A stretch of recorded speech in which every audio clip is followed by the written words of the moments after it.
Salam sejahtera dan salam sukacita bagi kita semua. Saudaraku, jemaat yang dikasihi Tuhan, sebelum kita mendengarkan firman Tuhan hari ini, mari kita satukan hati kita bersatu di dalam doa. Damai sejahtera Allah Bapa yang melampaui segala akal dan pikiran, itulah yang memelihara hatimu di dalam Kristus Yesus. Amin. Saudara-saudara, jemaat yang dikasihi Tuhan, firman Tuhan hari ini diambil dari Lukas pasal 17 ayat 11 sampai 19. Demikianlah firman Tuhan. Dalam perjalanannya ke Yerusalem, Yesus menyusur perbatasan Samaria dan Galilea. Ketika ia memasuki suatu desa, datanglah 10 orang kusta menemui dia. Mereka tinggal berdiri agak jauh dan berteriak, "Yesus, Guru, kasihanilah kami."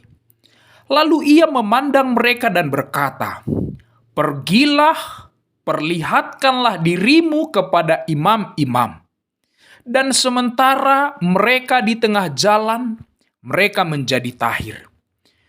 Seorang dari mereka ketika melihat bahwa ia telah sembuh, kembali sambil memuliakan Allah dengan suara nyaring.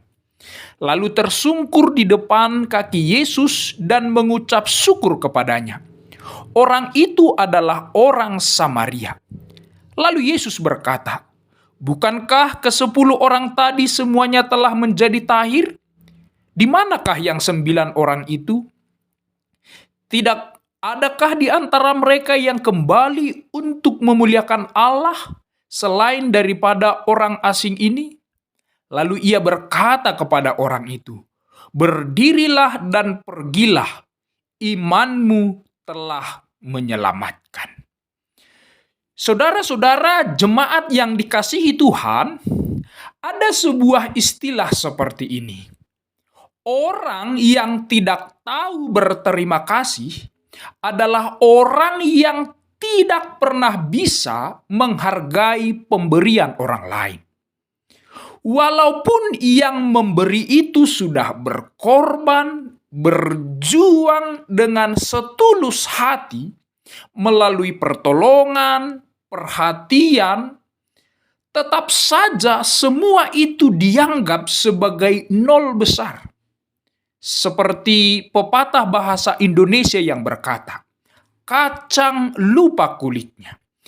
Inilah ungkapan yang dipakai pada orang-orang yang tidak tahu berterima kasih dan melupakan orang-orang yang telah berjasa, berkorban, dan mendukung keberhasilannya. Lalu bagaimana dengan kita hari ini? Apakah kita termasuk orang-orang yang tidak tahu berterima kasih kepada Tuhan, pada orang tua kita, atau pada orang-orang yang sudah menolong kita? Sebelum kita menjawab pertanyaan ini, mari kita lihat kisah ke-10 orang kusta dalam khotbah ini. Pada hari itu Yesus masuk ke sebuah desa. Datanglah kepadanya 10 orang yang berpenyakit kusta. Penyakit kusta saat itu dianggap bukan hanya sebatas persoalan medis, tetapi juga sebagai persoalan teologis. Orang-orang Yahudi melihat penyakit kusta sebagai hukuman atas dosa-dosa tertentu. Penyakit ini juga dianggap sebagai penyakit yang najis dan berbahaya karena dapat menular kepada orang lain. Oleh karenanya, seorang yang memiliki penyakit kusta harus diasingkan dari masyarakat. Kepada mereka juga diberikan stigma yang buruk dan keji. mereka itu disisihkan dan dipinggirkan dari kehidupan masyarakat. Namun ketika Yesus datang ke desa itu, mereka datang kepada Yesus, bahkan mereka berteriak, "Guru, kasihanilah kami." Mereka melihat Yesus sebagai seorang guru yang berbeda, sebagai sosok yang penuh dengan belas kasihan. Bagi mereka, Yesuslah satu-satunya yang dapat menerima mereka apa adanya dengan status buruk yang mereka miliki selama ini. Lalu, bagaimana respon Yesus terhadap mereka?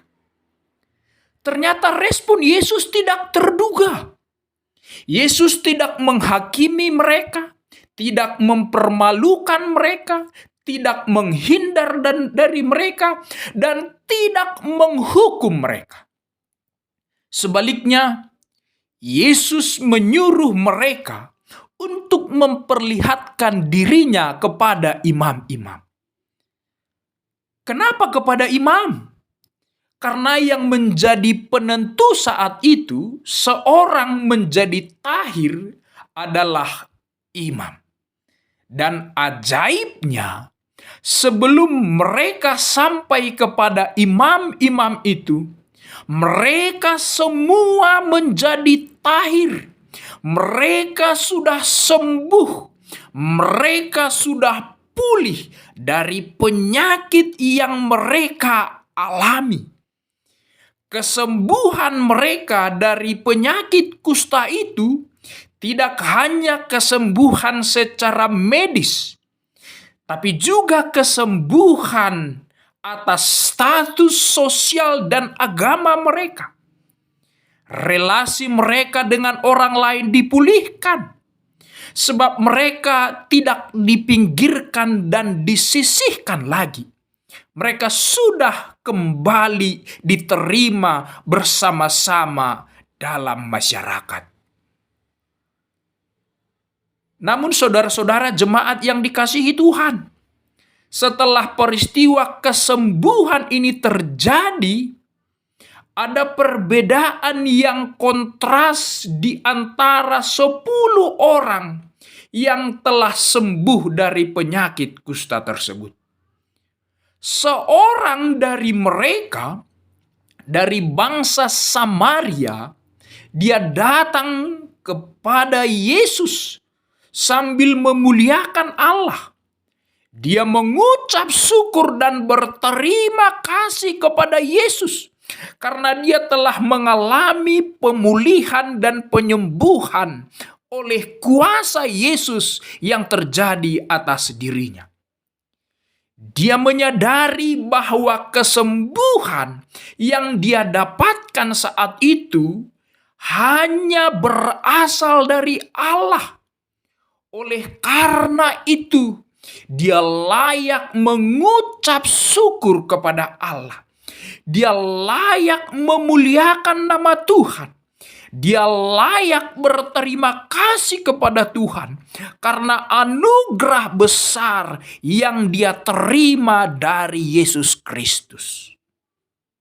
Lalu, bagaimana dengan yang ke-9 orang lain yang sudah sembuh itu? Apakah mereka datang kepada Yesus? Apakah mereka mengucap syukur kepada Allah? Apakah mereka bersyukur di hadapan Yesus? Jawabannya tidak, dan tidak. Setelah mereka sembuh, tidak terdengar lagi berita tentang mereka. Semua seperti angin lalu saja, berlalu tanpa ada ucapan syukur dan terima kasih dari diri mereka. Maka sekarang saudara-saudara yang mendengarkan firman Tuhan ini, jawablah pertanyaan saya yang pertama. Bagaimanakah respon kita selama ini atas anugerah Tuhan yang telah kita terima?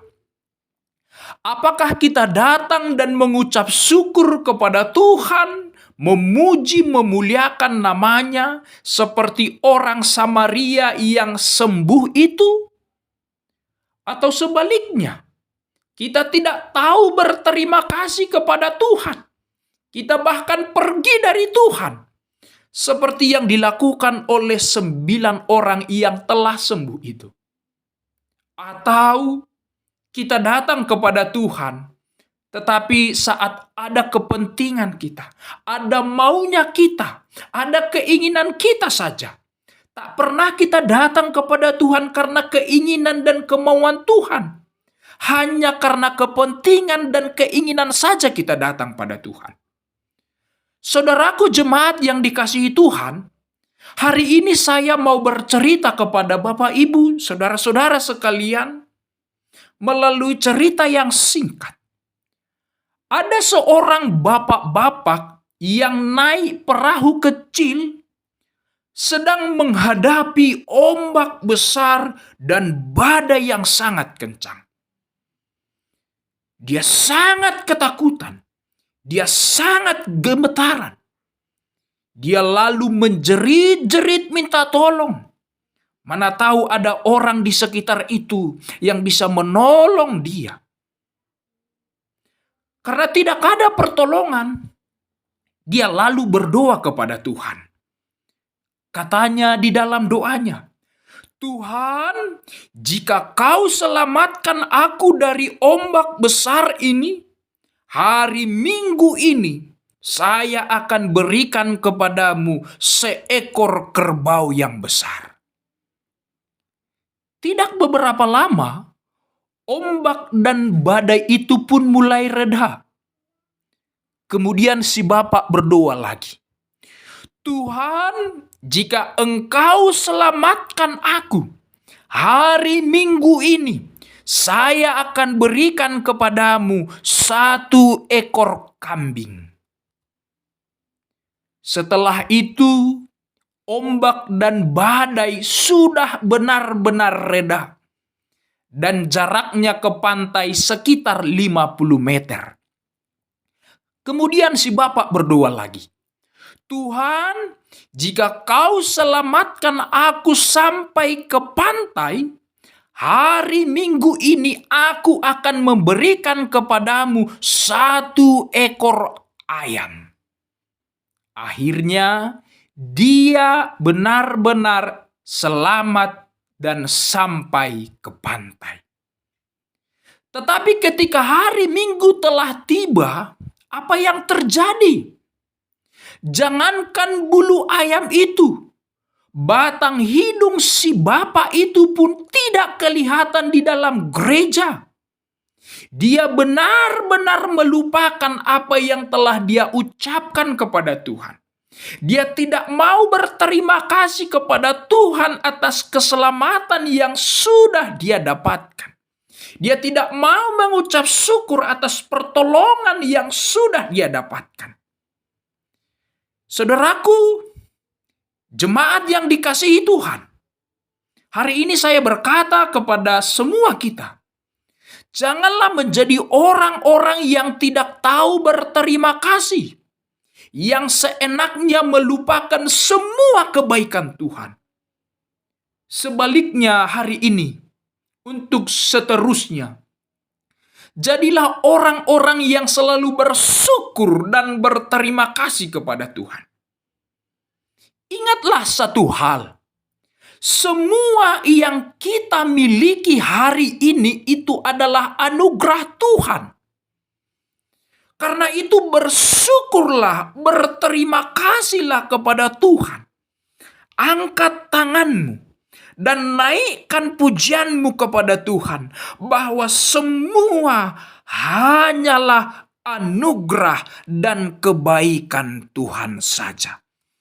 Tidak ada alasan bagi kita untuk tidak berterima kasih. Sebab kita telah menerima pemberian Tuhan yang begitu besar, yang begitu ajaib di dalam hidup kita. Jadilah anak-anak Tuhan yang selalu bersyukur. Setiap hari, setiap saat bersyukurlah. Maka hari ini tanamkan komitmen di dalam hidupmu. Apapun yang kita alami, apapun yang kita dapatkan, naikkan syukur kepada Tuhan. Amin. Tuhan Yesus memberkati.